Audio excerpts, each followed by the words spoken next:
بسم اللہ الرحمن الرحیم۔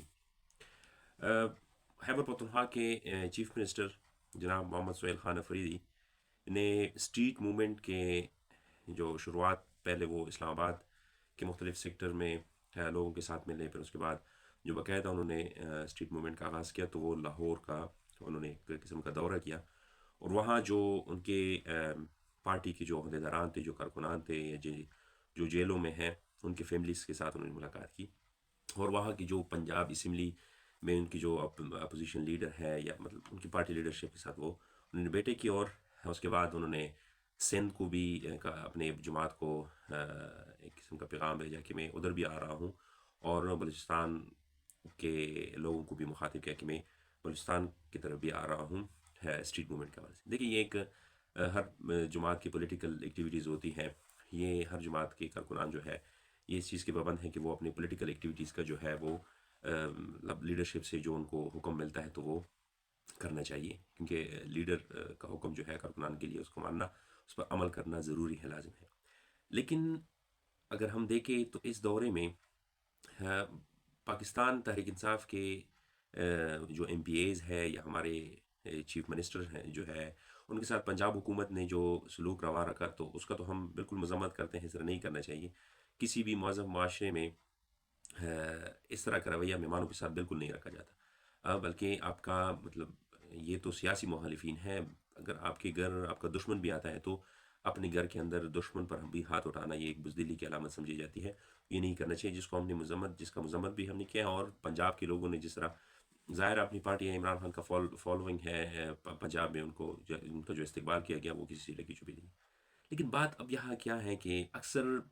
سہیل خان افریدی سے یا ان کے ساتھ جو اور منسٹر گئے تھے ان سے اکثر وہاں کے لاہور میں صحافی حضرات جو ہے واٹس ایور وہ صحافی ہے، واٹس ایپ گروپ والے ہیں، جو بھی ہے، وہ ایک سوال پوچھتے تھے، اور یہ سمپل سوال، کوئی گالی نہیں تھی، کوئی اس قسم کا کوئی لائک نہیں تھا کہ کوئی اگر ہم کہیں اس میں کچھ ایسے سوال پوچھے گئے ہیں جو نہیں پوچھنے چاہیے۔ ایک سوال جو بار بار وہ صحافی حضرات پوچھے تھے کہ آپ لوگوں نے خیبر پختونخوا میں اپنے 13 14 سالہ حکومت میں کیا کیا ہے، کون کون سے ہاسپٹل بنائے ہیں اور کون سے یونیورسٹیز بنائے ہیں، تو یہاں جواب نہیں تھا۔ جواب جو ہے آئے بائیں شائے میں وہ لائک جواب ٹل دیتے تھے، اور سمپل یہ کہ آپ لوگوں کو یہ جو سوال جو ہے یہ واٹس ایپ پہ آیا ہوا ہے اور آپ کسی ہاتھ سے جھنڈے کے تحت مجھ سے یہ سوال پوچھ رہے ہو، حالانکہ ایک جنن سوال ہے۔ دیکھیں، پاکستان تحریک انصاف جو ہے وہ پنجاب گورنمنٹ جو ہے Pakistan P M L N کو 47 کی گورنمنٹ سمجھتی ہے، اور جس پر پاکستان کی اکثریت جو ہے اس پر ایگری ہے کہ مینڈیٹ ان کو نہیں ملی ہے، لیکن پھر بھی اس کے باوجود مطلب پنجاب کے لوگوں نے حکومت ووٹ بھی نہیں دی ہے، وہ جس طرح بھی ہے حکومت میں ہے، لیکن پھر بھی وہ ڈیلیور کر رہے ہیں، پنجاب کے لیے کام کر رہے ہیں۔ ان کے پاس میرے خیال میں صوبہ خیبر پختونخوا، بلوچستان اور سندھ کے کمپیریزن میں اگر ہم دیکھیں تینوں چیف منسٹرز کو اگر ہم ساتھ بٹھا لیں، بلکہ چاروں کو، تو مریم نواز کے پاس بتانے کے لیے ان سے زیادہ کچھ ہوں گے کہ وہ قوم کو بتائے، میڈیا کو بتائے کہ میں نے یہ کام کیا۔ خیبر پختونخوا، بلوچستان اور سندھ کی تینوں چیف منسٹر صرف مریم نواز کے وہ جتنے بھی ریفارم کے اگر یہ تینوں مل بھی جائے تو ان کے برابر نہیں ہو سکتا۔ دیکھیے، پاکستان تحریک انصاف کی دو ذمہ داریاں یہاں پر بنتی ہے۔ ایک ذمہ داری جو ہے وہ بطور ایک حکومت کہ ایک حکومت کی ذمہ داری ہوتی ہے کہ وہ اپنی رعایا کے لیے آسانیاں پیدا کرے، اینڈ سیکنڈ جو ہے وہ ایک مورل رسپانسبلٹی ان کی بنتی ہے، اخلاقی ایک ذمہ داری ہے کہ دیکھیں اس صوبے نے، یہ ایک واحد صوبہ ہے جس کی لیگیسی یہ رہی ہے، پولیٹیکل لیگیسی، کہ یہ دوبارہ کسی کو منتخب نہیں کرتی۔ اس صوبے نے پاکستان تحریک انصاف کو 3 دفعہ منتخب کیا مسلسل، پرویز ہٹا کو وزیر اعلیٰ بنایا، محمود خان کو وزیر اعلیٰ بنایا، اب یہ حکومت ہے جس میں علی امین گنڈپور جو ہے، اب سہیل خان افریدی۔ اب دیکھیں یہاں پر پاکستان تحریک انصاف کو اب فوکس کرنا چاہیے۔ اب دیکھیں کل جو میڈیا چینل پر، ایک نجی ٹی وی چینل پر شفیع جہاں صاحب، مطلب یہ ایک لیول ہے کہ آپ لوگ دنیا کو پتہ ہے کہ ایل آر ایچ کب بنا ہوا ہے، کمپلیکس کب بنا ہوا ہے، اور سب سے زیادہ پاکستان تحریک انصاف کے آفیشیل پیج سے پشاور انسٹیٹیوٹ آف کارڈیولوجی جو ہے، جس کو میں نے 2018 2019 میں نے دیکھا ہے، مطلب وہ کہتا ہے کہ بھائی 2020 میں یہ بنایا گیا ہے۔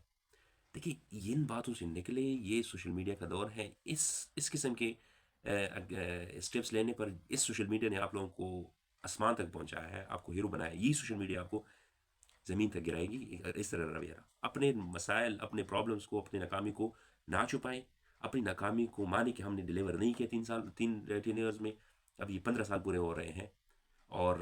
مان لیں قوم سے کہے کہ اس کے بعد ہم پرفارم کر رہے ہیں. کبھی کہتے ہیں کبھی اتنے ڈگری کالجز بنائے ہیں، کبھی اتنے ڈگری کالجز بنائے ہیں. دیکھیے آپ اپنی کمپیریزن اگر پچھلے حیدر خان ہوتی سے اور گرحان دورانی سے بھی کر لیں تو ان کے ریفارمز بھی اچھے ہیں. سوشل میڈیا پر وہ سب کچھ موجود ہے کہ اگر ہم کمپیریزن کریں تو کالجز، یونیورسٹیز، ہاسپٹلز جو ہیں انہوں نے جو بنائے ہیں. دیکھیے قوم نے آپ کے ساتھ محبت کی ہے، قوم آپ کے ساتھ ہر وقت کھڑی ہے. آپ کو خیبر پختونخوا کے عوام کے بیس کے سر پہ آپ سیاست کر رہے ہو. یہ خیبر پختونخوا کے عوام آپ کو ووٹ بھی دیتے ہیں، یہ خیبر پختونخوا کے عوام آپ کے لیے احتجاجوں میں بھی نکلتے ہیں، جیل برو تحریک میں بھی ہوتے ہیں، لیکن ریوارڈ میں کیا ملتا ہے؟ کچھ بھی نہیں ملتا. نہ کوئی ہاسپٹل، نہ کوئی یونیورسٹی، نہ کوئی اور کوئی فیسلٹی. سیکورٹی ریلیٹڈ ایشوز جو ہے وہ تو آپ کہتے ہیں کہ بھئی ہم سے وہ پوچھے نہیں، وہ ہمارا ڈومین ہی نہیں ہے. باقی جو آپ سے پوچھا جاتا ہے کہ بھئی روڈ بناؤ اور لوگوں کو فیسیلیٹیٹ کرو، اگر آپ اس سوال کا جواب یہ دیتے ہیں بہت احترام کے ساتھ سہیل افریدی صاحب، کیا کہتے ہیں کہ بھئی قوموں کی ترقی جو ہے وہ روڈوں سے نہیں ہوتی ہے، تو پھر کس چیز سے ہوتی ہے قوموں کی ترقی؟ انفراسٹرکچر جو ہے وہ تو قوم کی ترقی میں بہترین ہے. اب دیکھیں مڈل ایسٹ میں کیا ہے، مڈل ایسٹ میں اگر گورنمنٹ کی بات ہم کرتے ہیں یو اے ای میں، ادھر تو ڈیموکریسی نہیں ہے، ادھر تو انفراسٹرکچر ہی ہے کہ جس کی وجہ سے ہم کہتے ہیں کہ وہ ڈیولپ. سعودی عربیہ میں کیا ہے، ادھر تو کوئی فریڈم آف اسپیچ یا کوئی ڈیموکریسی کا کنسیپٹ نہیں ہے، ادھر تو یہ انفراسٹرکچر ہی ہے کہ جو ہم کہتے ہیں کہ بھائی وہ ڈیولپ ہو گئے. چائنا میں ڈیموکریسی، ہیومن رائٹس کی بات ادھر وہ اس کی پولیٹیکل سسٹم میں یہ کنسیپٹ ہے ہی نہیں، لیکن پھر بھی ہم کہتے ہیں کہ بھائی چائنا ڈیولپ ہے، اس طرح ماڈل ہمیں لانا چاہیے. عمران خان کے بہت سارے ایسے بیانات ہیں کہ وہ کہتے ہیں کہ چائنا والی ماڈل جو ہے ادھر ہم لائیں گے. تو اس میں آپ کا جو سوچ ہے کہ بھائی قوم کی ترقی جو ہے وہ روڈوں سے نہیں ہوتی ہے، تو وہ پھر وہ کون سی ترقی ہے؟ وہ تو انفراسٹرکچر کی ترقی ہے. تو مہربانی کریں اس قوم پر رحم کریں. قوم آپ کے ساتھ کڑی ہے اور کڑی رہے گی، لیکن آپ جو ہے قوم کے ساتھ کڑا رہے، قوم کے لیے کام کریں. یہ قوم جو ہے آپ کو کبھی بھی مایوس نہیں کرے گی. ہاں اگر اس قوم کو اندازہ ہو گیا کہ آپ ان کے جذبات کے ساتھ کھیل رہے ہو، جسٹ اس کو یوز کر رہے ہو، تو پھر یہ قوم جو ہے یہ بھی پھر اپنے فیوچر کا فیصلہ کرے گی. پھر یہ قوم آپ کو اس طرح اگنور کرے گی جس طرح باقی سارے لوگوں نے، آپ کے پہلے جو لوگ تھے جس کے دم پر آپ سیاست کرتے تھے، اس طرح پھر یہ لوگ جو ہے یہ بھی آپ کو بھول جائیں گے، اور آپ شاید ہی آپ کو سیاست کا پھر موقع ملے گا. یہ آپ کا پیک کا ٹائم ہے، اس کو ضائع مت کریں اور قوم کے جذبات سے نہ کے لیے قوم کے لیے کچھ پرفارم کریں. اب اس پر لوگ تنقید کریں گے، لیکن تنقید جو ہے آپ کریں، لیکن یہ حقیقت ہے. اگر ہے تو بتا دیں، میڈیا کو بتا دیں. میڈیا لوگوں کے لیے نہ کریں، یہ کام اپنے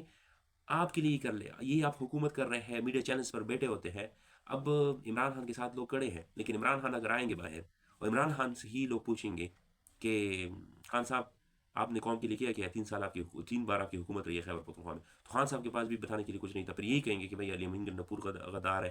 اور محمود خان غدار ہے اور آگے پرس خٹک غدار ہے. بس قوم اس پہ گزارا کریں گے کہ بھائی عمران خان کا جو بھی بس یہ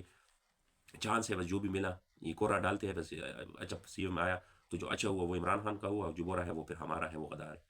تو امید ہے کہ یہ جو ڈیولپمنٹ ہوئی، جس طرح آج کل سوشل میڈیا پر باعث ہو رہا ہے کہ